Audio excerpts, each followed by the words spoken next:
Baik, terima kasih atas waktunya yang diberikan pada kelompok kami. Kami dari kelompok 5 akan mempresentasikan tentang materi metode analisis data. Sebelum kami memulai presentasi, alangkah baiknya kami memperkenalkan terlebih dahulu. Yang pertama, ada anak Anggung Angga Andika Putra dengan NIM akhir 1125. Yang kedua ada Ide Bagus Dwi Sutiyasa Putra dengan NIM akhir 1126. Dan yang ketiga ada Kadek Lensa Putra dengan NIM akhir 1127. Dan yang keempat ada Ide Bagus Wiwekananda dengan NIM akhir 1140. Yang kelima ada Iputu Galing Aryan Suka Mautama Putra dengan NIM akhir 1146. Baik, selanjutnya adapun pokok pembahasan dari yang kami presentasikan. Yang pertama ada macam-macam metode analisis data. Yang kedua ada pemilihan metode analisis data. Yang ketiga ada pemilihan metode statistik menurut skala pengukuran. Dan yang keempat ada inner prestasi hasil analisis data. Baik, saya akan menjelaskan terlebih dahulu metode analisis data. Analisis data merupakan bagian yang penting karena dengan menganalisis suatu data dapat diberi arti dan makna yang berguna untuk masalah penelitian proses. Analisis data dimulai dengan menelah seluruh data yang tersedia dari berbagai sumber, yaitu dari wawancara, pengamatan yang sudah dituliskan dalam catatan lapangan, dokumen pribadi, dokumen resmi, dan sebagainya. Baik, saya akan menjelaskan pokok pembahasan yang pertama adalah macam-macam metode analisis data. Di mana dua metode yang secara umum dapat digunakan untuk menganalisis data, yaitu yang pertama ada analisis data secara kualitatif. Metode ini, analisis statistik dapat digunakan tetapi membaca tabel, grafik, atau angka yang tersedia, kemudian melakukan uraian dan penafsiran. Dan yang kedua, ada analisis data secara kuantitatif, di mana metode yang digunakan pada penelitian ini dengan pendekatan kuantitatif. Pada pendekatan ini menggunakan alat-alat statistik. Baik, selanjutnya ada apabila dilihat dari jumlah variabel yang dianalisis, maka terdapat 3 jenis analisis data antara lain. Yang pertama ada analisis unvariat, yang dimana merupakan analisis yang menggunakan satu variabel. Yang kedua ada analisis bivariat, yang dimana merupakan analisis yang menggunakan dua variabel. Dan yang ketiga ada analisis multivariat, yang dimana merupakan analisis yang menggunakan 3 atau lebih variabel. Baik, selanjutnya akan dijelaskan oleh teman saya. Baik, selanjutnya saya akan melanjutkan materi yaitu ada pemilihan metode analisis data. Pada saat menggunakan alat statistik, maka persyaratan yang harus dipenuhi adalah alat uji statistik yang akan digunakan peneliti harus sesuai dengan yang dibutuhkan. Pertimbangan utama dalam memilih alat uji statistik ditentukan oleh pertanyaan untuk apa peneliti tersebut dilakukan dan ditentukan oleh tingkat atau skala, distribusi, dan penyebaran data. Pada saat memilih metode analisis yang akan digunakan, maka peneliti harus mempertimbangkan yang pertama, kecocokan atau kesesuaian metode, yang kedua ada kehandalan atau ketangguhan, yang ketiga kepekaan, lalu ada kecepatan dan kemudahan, yang kelima ada kepraktisan atau fleksibel, dan yang terakhir ada keamanan.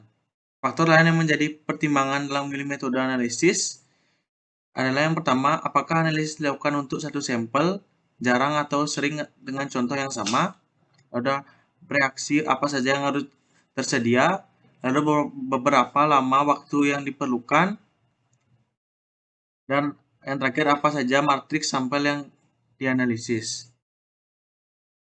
Untuk langkah-langkah memilih metode analisis yang digunakan yaitu yang pertama, menetapkan tujuan peneliti, Yang kedua adalah memilih jenis metode analisis data. Yang ketiga, mengetahui kemungkinan penggunaan metode. Dan yang terakhir, memilih macam atribut metode yang digunakan. Jika menggunakan metode yang dikembangkan sendiri, maka harus memenuhi kriteria berikut. Yang pertama itu merupakan kegiatan yang direncanakan. Yang kedua, ditugaskan pada personil yang memenuhi persyaratan. Dan yang terakhir, dilengkapi dengan sumber daya laporan yang memadai. Sekian presentasi dari saya. Selanjutnya akan dilanjutkan oleh rekan saya. Terima kasih. Baik, di sini saya Anak Agung Andika Putra akan menjelaskan materi yang ketiga, yaitu pemilihan metode statistik menurut skala pengukuran.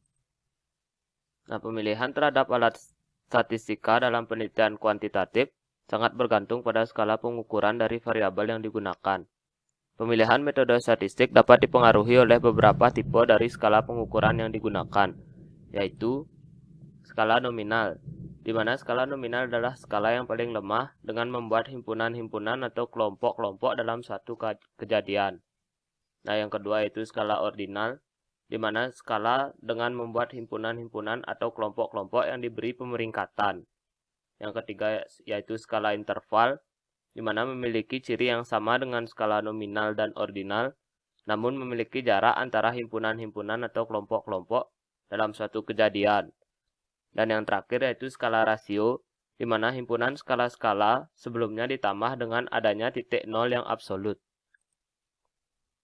Tipe dari skala pengukuran menjadi pertimbangan peneliti untuk menentukan pemilihan metode parametrik dan non-parametrik dalam statistik inferensial. Nah, jika suatu penelitian menggunakan skala interval dan skala rasio dengan pengukuran dan dengan ukuran sampel yang relatif besar, maka dapat digunakan metode statistik parametrik dengan asumsi bahwa distribusi populasi datanya normal. Nah, walaupun demikian, untuk skala interval dan rasio dapat juga menggunakan alat statistik non-parametrik. Namun banyak sekali kehilangan informasi yang dimiliki oleh data dengan skala interval dan rasio tersebut. Nah, sedangkan statistik non-parametrik merupakan metode yang relevan untuk skala nominal dan ordinal. Di sini contoh dari statistik parametrik dan statistik non-parametrik. Yang pertama, contoh statistik parametrik antara lain adalah korelasi produk, momen, korelasi parsial, korelasi ganda, regresi, analisis varian, dan sebagainya.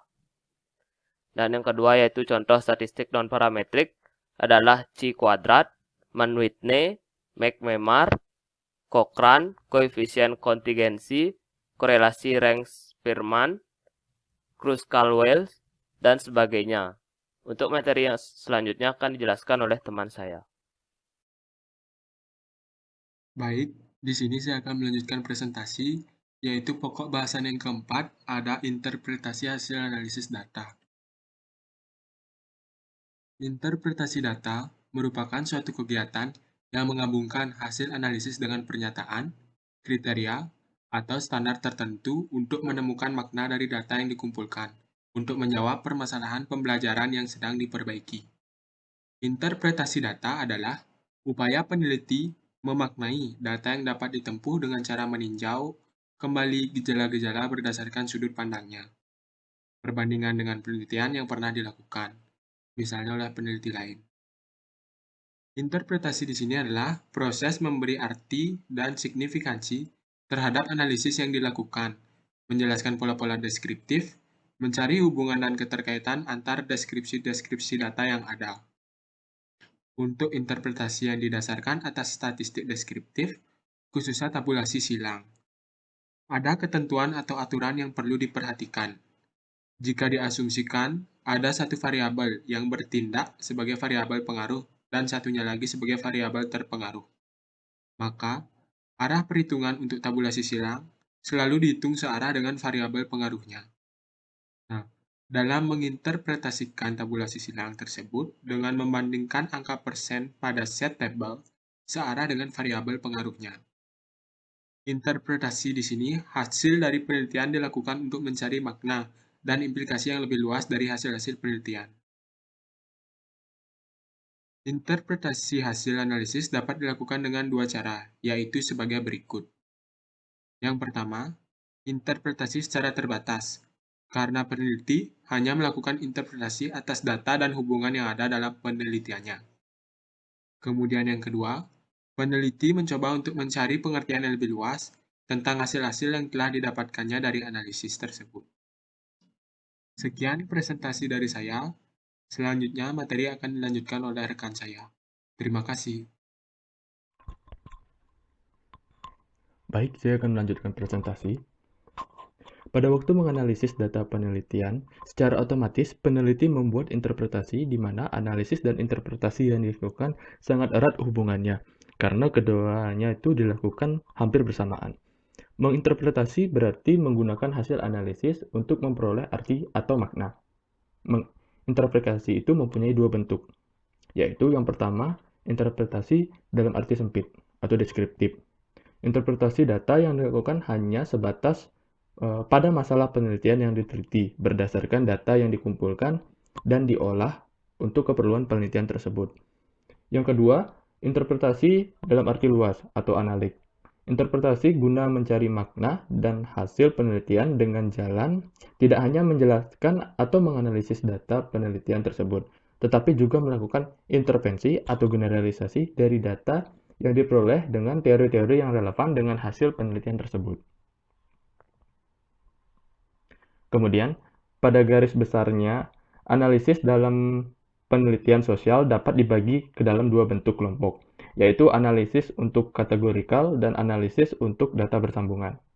Metode analisis dengan data kategorikal ini menggunakan metode tabulasi silang, sedangkan data yang berkesinambungan biasanya menggunakan alat statistik seperti distribusi frekuensi, alat ukur kecenderungan sentral, analisis perbedaan, analisis varian, analisis multivarian, dan sebagainya. Selain itu, teknik interpretasi data dapat dilakukan sebagai berikut. Yang pertama, perluaslah hasil analisis dengan mengajukan pertanyaan berkenaan dengan hubungan perbedaan antara hasil analisis, penyebab, implikasi dari hasil analisis tersebut. Yang kedua, hubungkan temuan dengan pengalaman pribadi. Yang ketiga, berilah pandangan kritis dari hasil analisis yang dilakukan. Yang keempat, hubungkanlah hasil-hasil analisis dengan teori-teori pada bab sebelumnya. Yang kelima, hubungkan dan tinjaulah dari teori yang relevan. Baiklah, itulah akhir dari presentasi kami. Kami buka dengan sesi diskusi.